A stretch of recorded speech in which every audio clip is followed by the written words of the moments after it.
Okay, so we're going to go back into watching the Beverly Hillbillies.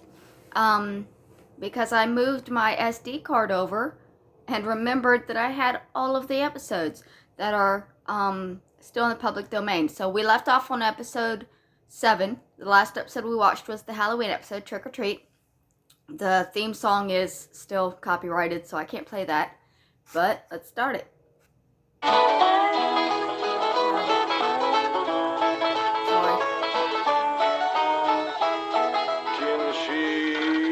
Bake a cherry pie, Billy boy, Billy boy. She bake a cherry pie, Charmin' Billy. She Eddie can bake Epson a was a cherry singer. pie, He was on Broadway, because a cat I think. can wink her eye. She's a young thing and cannot leave her mother.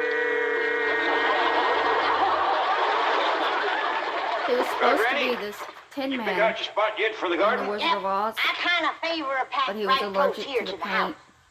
Oh, I'll plow you up something there directly. Yeah, just enough for some onions and taters and some Rudy Bakers. And a few rows of corn. Paul? Good morning, Granny. Paul, can I help you with the plowing and the spading? Well, Ellie, I'd rather you put on one of them pretty dresses that Miss Hathaway got you. But, Paul, I can plow better in these clothes. Plowing. You know, Ellie, I'd like you to wear one of them dresses kind of regular. Wouldn't you, Granny? You're mighty fetching in a dress, Ellie. Prettier than a tub of fresh churned butter. Paul, if I go to wearing them dresses, Jethro will make fun of me. I reckon he hadn't better. Now, you run along and put on something with skirts. All right, but he hadn't better make fun. He won't, he won't. You know, speaking of Jethro, I think he's got himself a sweetheart. The banker's secretary. That's right. They was out together last night. What'd they do? Well, I don't rightly know for sure, but it was something to do with bowls. Smoking them? All you do with bowls is eat. Yeah, I reckon that's what it was then. She said she was going to take him bowling. You know, Jed, I kind of like that Miss Hathaway. Yeah, I think she kind of likes us, too. Cousin Ellie, you're a city girl now. Do you You think... see there, Paul? I told you this would happen if I took to wearing these. Sorry, my captions just got all messed up. I'm gonna fix them though. Hold on. Okay, so there's something wrong with the captions. It was giving us captions for another episode or something. So this episode's not gonna have captions any further. I apologize. You're a city girl now. Do you You think... see there, Paul? I told you this would happen if I took to wearing these dresses. You call me that again, and I'll turn you every way but loose. Say nothing but city gal. Kick his ass, Ellie. Kick his ass. Ellie, make Show him what a gal can do. Get up from there or you're going across my knee. And Jethro, you're going across mine. What did I do that was so all-fired bad? And that dress, she looks just like a city gal. You did it again! Get him, get him, get him. I reckon we better go out there and see she don't hurt him.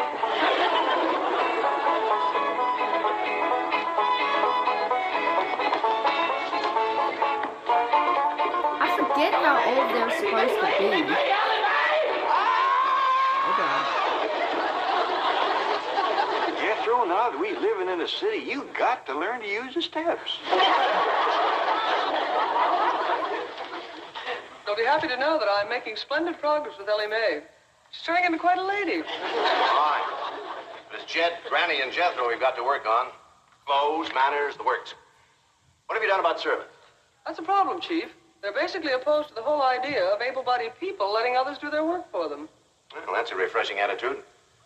But we've got to get a skeleton staff in there somehow. A combination butler and valet with Jed and Jethro. Who help them assemble a wardrobe, teach them how to...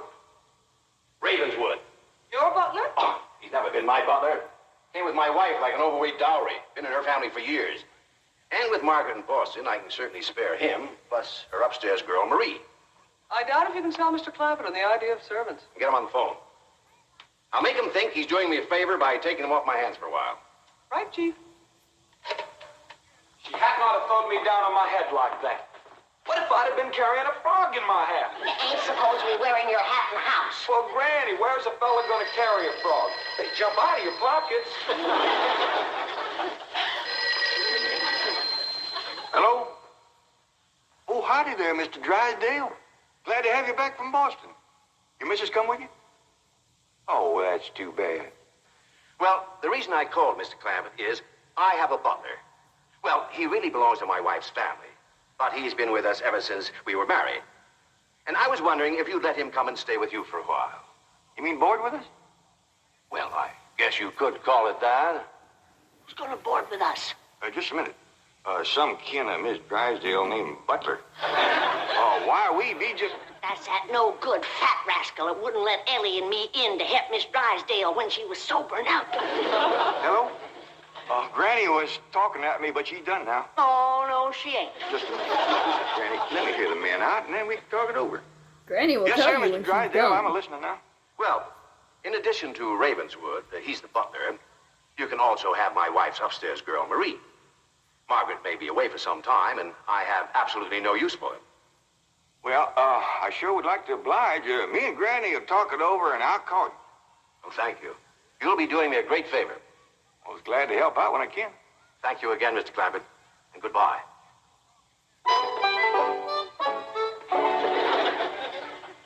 Is somebody coming to live with us, Uncle Jed? Maybe, Jethro, maybe. Why don't you, go out and make up with your cousin Ellie? Okay, Uncle Jed. All right, Jed, let's have it. We going to board that butler fella? Well, Mr. Drysdale will take it mighty kindly if we did. He says he ain't got no use for him. I don't like him myself. Hey, you only met him once? Once was enough. I asked him real nice. I said, are you a-doing for Miss Drysdale that she's feeling poorly? Are you doing the washing and the scrubbing and the cleaning for her? And he looks right down his nose at me and says, Madam, I am a butler. I reckon he is proud of his name. Kind of fancy.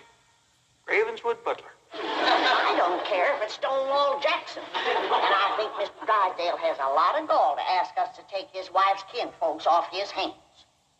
Well, now, I'm mighty beholden to him. You know he's keeping my $25 million in his bank, and he ain't charging me one penny to do it. That's his business. You didn't ask him to do it. Well, now, Granny, if it was just Mr. Butler, I might agree with you, but there's a sad side to the story, too. What's that? Just wanted to say, you're rich enough to have $25 million, the bank will hold it for free. But my poor ass has to pay $5 a month for a bank to hold $2 that I have. Well, you've heard of Mr. Drysdale speak of his stepson. That's his wife's boy by her first marriage. The one they call Sonny? Well, it seems she's got a girl, too. And there must be something wrong with her. What? Well, I don't know, but they keep her upstairs. Oh. He spoke of her as my wife's upstairs girl. The poor thing. Her name's Marie, and he'd like us to take her and Mr. Butler. Doggone it, kid. We got enough to do to take care of this big place without... He didn't say what was ailing her, huh? Well, no, but if you ask me, they ain't eating right over there. No. You know what Mr. Drysdale told me? What? His wife ain't never cooked grits and hog jaw. Oh, go on. That's a fact. Nor mustard greens and possum belly. Nor pone and squirrel shank. Nor even boiled chicken hawk. The land of mercy.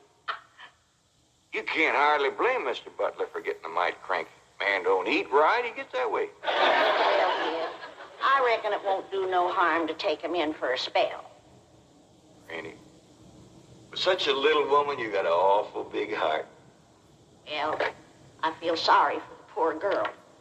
But the first time that fancy pants Mr. Butler looks down his nose at me, I'm gonna chuck him in the cement pond.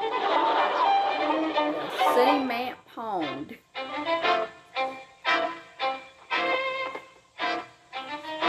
Ellie's probably got some ducks living in there by now. Now, I'm doubling your salaries, the length of time you stay at the Clampett home. But if one word of this gets back to my wife in Boston, you're both out of work with no references. Actually, you will find the Clampetts to be basically fine people. All they need is a little polish. Polish. They need sandblasting. However, I think Miss Hathaway's plan may overcome their initial resentment of wearing city clothes. Yes, I think I have devised rather a clever strategy. To put it briefly and succinctly, my strategy is as follows. I shall propose to the Clampetts that they sit for a family portrait. As you know, my hobby is painting. Now, I should suggest to the Clampets that their attire match their background, which is, of course, their beautiful mansion. They will no doubt see the logic of my didactic approach, accede to my wishes, don suitable raiment, and, once they have seen themselves thus attired, take... We're in. Let's go. We forgot to dust the stair rail. I'll do it, Granny.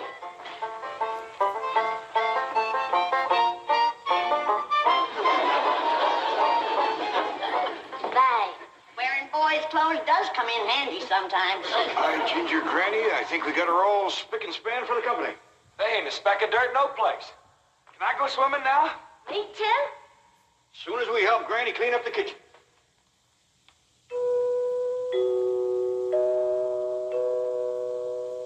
There's them bells again. Was that music again? Sure is, but great. You ever find out where that comes from? No, Granny. Every single time I commence to looking for it, somebody comes to the door. Nobody to the door now?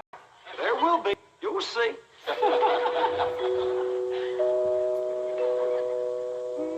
Doggies, that's nice. Let's all pitch in and see can we find it. You're wasting your time. I'm a-telling you. Before you can find it, somebody will come to the door. There, you see? Happens every time. I remember, Ravenswood. I'm counting When on they you. don't answer the bell, they knock. Have my word, sir.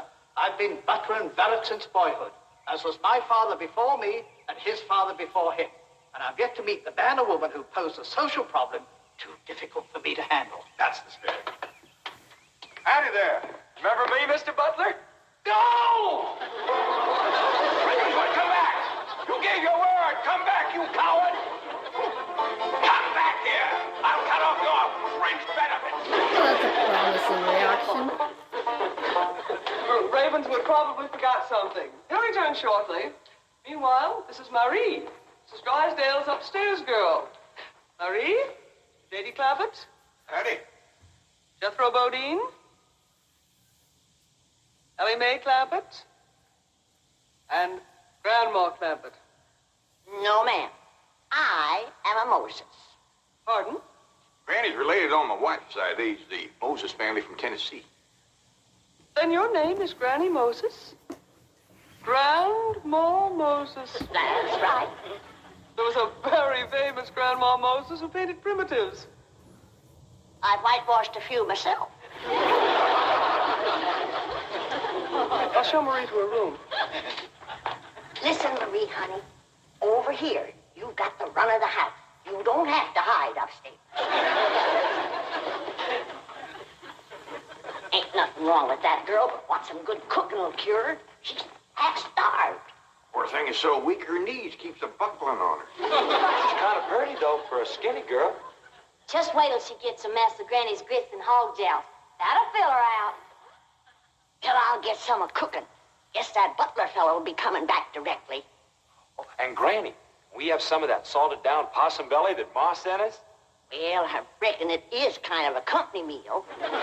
Granny, open up a jar of them pickled crow gizzards. Now, Jed, we don't want to spoil these folks. They might get to thinking we eat like that every day. Baby, will you do something nice for me? Sure, Paul. Will you go get into that pretty dress again? Oh, Paul, Jethro will make fun of me. No, I won't, Ellie Mae. Cross my heart. Why, That's my darling. Thank you. And then you be real nice to Marie. They She's could had a cross the bad wrong life. side. I'll be nice to her. She's pretty. Let's all be nice. Now, Ravenswood, your appearances deceive you. Butler is They're not quiet, okay with On the this. surface, they do seem a bit rough, even cruel. But I assure you, underneath, they are placid, kindly, and gentle. See? you shouldn't have called me a city girl. Ellie Mae, leave me alone, please, Ellie Mae. Please. City girl. Go to the balcony again.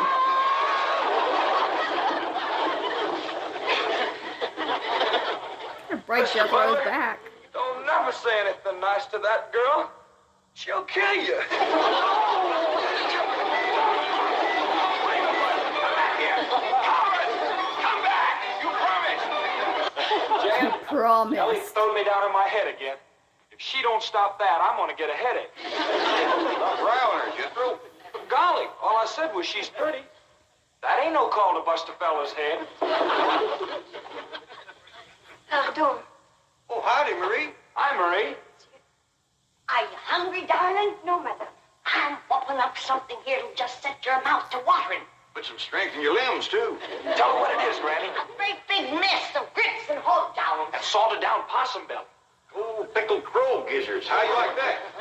Don't tell me that child ain't hungry. Why, she's ready to drop in her tracks.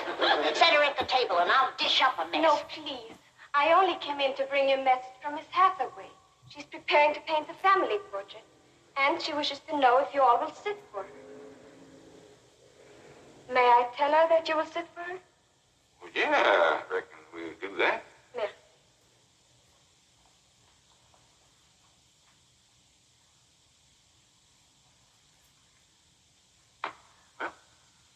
Just get at it.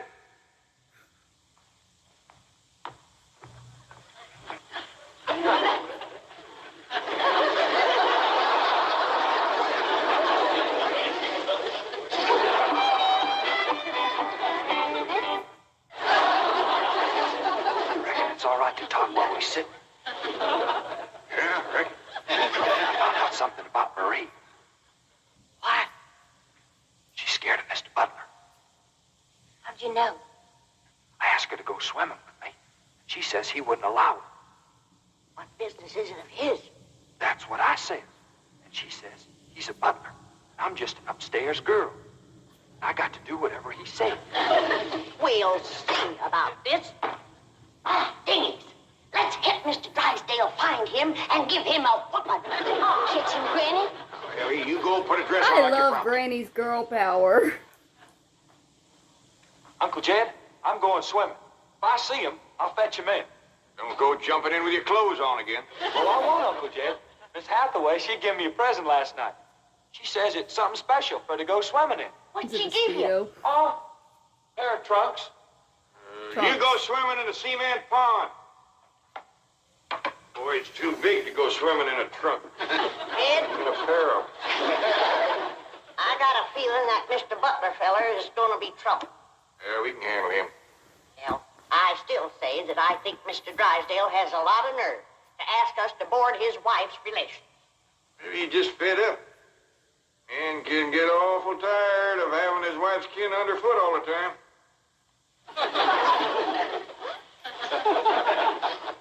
I'm pretty sure Granny is his ex-wife's or his He dead told me wife's that Butler fella's mom. been living with them ever since they was and married. not his mom. I declare some in-laws latch on to free room and board like leeches. It takes a mule kick to jar 'em loose. You can't hardly blame Mr. Drysdale for trying to get shed of a critter like that. Shut up, Jed.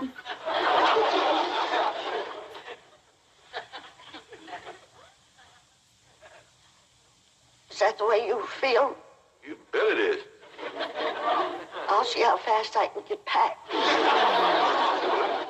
I'll get out from underfoot just as quick as I can. No, Jen. I know when I'm not wanted. It don't take no mule kick to get shed of me. Darnation, Granny, well, I wasn't talking about you. We couldn't get along without you. No, Jen. I'm just a burdensome old woman, no good to nobody. Why don't you throw me down the well? Go ahead, pick me up, carry me out to the well, and throw me in. Stop talking like that. Uncle Jed! Uncle Jed! I caught him. Mr. Drysdale, he gave out, but I caught this fat little rascal. Put him in. Fat little rascal. You gonna whip me, Granny? No, Jethro, I'm going to get thrown down the well. Why don't you throw us both down the well together? We're just no good leeches both. Mr. Butler, I'm sorry Jethro got it mighty rough with you. He don't mean no harm. He's just an overgrown boy.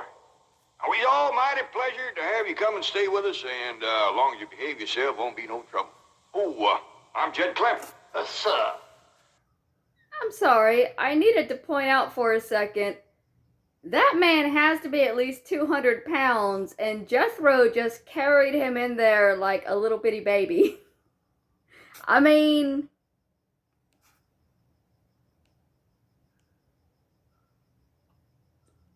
look at that. That is a full-grown man. Full-grown, at least 200-pound man, and Jethro is just like, swoop. How strong was he? I reckon you and Jethro done met. Yeah. Sir. Oh, and this here's my daughter, Ellie Mae. Enchantée, mademoiselle. Vous êtes très belle, très charmante, très ravissante. Don't you dare use them kind of words to a lady. What do you say, Granny? I ain't sure, but it sounded dirty. If your daughter was pretty and charming, but you're so different from all the others. You're like a beautiful city girl. Kick his ass, Ellie. He had not have said that. Oh, Marie, Oui, Miss Jane. didn't you say the Clapets had agreed to sit for their portrait? Oui. They said they would do it. What is it? I believe it to be self-preservation, madam.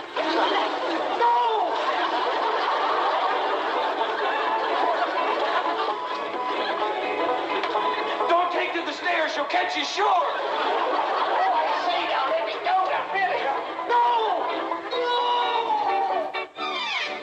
Sounds like Ellie got him. Afraid so. Would somebody please tell me what is transpiring in the... Yeah. Ellie throwed him all right, but I caught him before he hit the floor.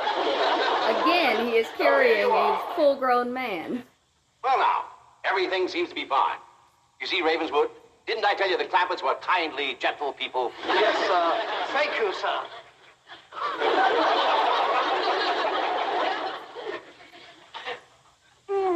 We're gonna have to feed up both of them, Granny. His knees is buckling, too. Gotta stop it. The end title song is still copyrighted. So is Granny just okay now? I mean, she seemed kind of sad. And I guess she gets over things easily, but they might also bring that up in a later episode. You know, might be foreshadowing. Because if I'm not mistaken, Granny is Jed's wife's mother. And Jethro is... Who the fuck is Jethro? His wife's mother's sister's son? And I believe that Jed's wife is passed on. And the family just kind of lives together. So, anyways, that's the Beverly Hillbillies. Episode 7, The Servants.